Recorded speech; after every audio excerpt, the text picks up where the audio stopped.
ഫ്രണ്ട്സേ, ഞാനുണ്ടല്ലോ ഇന്നലെ ഇവിടെ ഇല്ലായിരുന്നല്ലോ. ചെങ്ങന്നൂർ പോയി. എന്തിനാണെന്നറിയോ?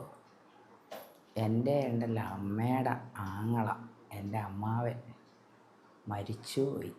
അന്നേരം അവിടെ പോയതാ. അടക്കം ചെയ്തിട്ടില്ല, മോർച്ചറി വെച്ചിരിക്കുക. കാരണം മക്കളല്ല ഇവിടെ അല്ല, അമേരിക്കയില. അവർ വരാനുണ്ട്. അന്നേരം അവിടെ വരെ പോയിട്ട് വന്നു.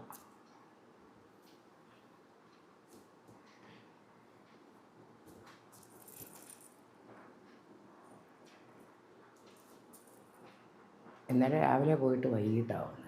ഇപ്പം ചോദിക്കും, ഇതൊക്കെ എന്തിനാണ് ഞങ്ങളോട് പറയുന്നതെന്ന്. ഇതൊക്കെ നിങ്ങളോടല്ല, അതിന് ആരോടാ പറയേണ്ടത്? അതിന് ഈ വീട്ടിൽ പ്രത്യേകിച്ച് വേറെ ആളില്ലല്ലോ. അന്നേരം പിന്നെ നിങ്ങളോടേ പറയാൻ പറ്റൂ, സോഷ്യൽ മീഡിയയിൽ പറയും. അല്ല, എനിക്ക് പിന്നെ പറയാൻ വേറെ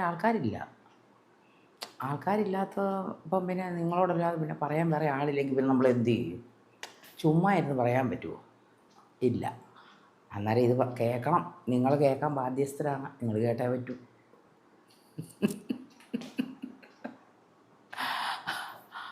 കേട്ടോ, അതാണ് ഞാൻ പറയുന്നത്. അങ്ങനെയൊക്കെയാണ് കാര്യങ്ങൾ.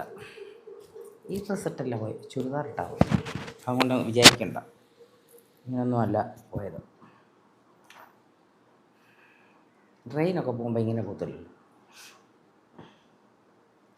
ഈ സ്വന്തമായിട്ട് എൻ്റെ വണ്ടി ഓടിച്ച് പോകുമ്പോഴാണ് എൻ്റെ ഡ്രസ്സിൽ പോകുന്നത്, എൻ്റേതായിട്ടുള്ള സ്റ്റൈൽ. അല്ലാതെ പുറത്തിറങ്ങുമ്പോൾ ചുരിദാർ ഇട്ടാൽ യാത്ര ചെയ്യും.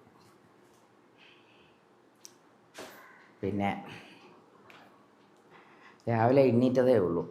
എണ്ണീറ്റ് കുളിച്ച് വന്നാൽ മാത്രമാണുള്ളൂ, വേറൊന്നും ചെയ്തില്ല. ഇന്നന്നേരം അല്ലറ വേറെ ചില കാര്യങ്ങളൊക്കെ ഉണ്ട്.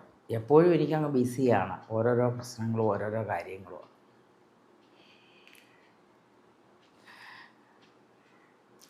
Okay, bye bye. ഫുഡ് കഴിക്കട്ടെ.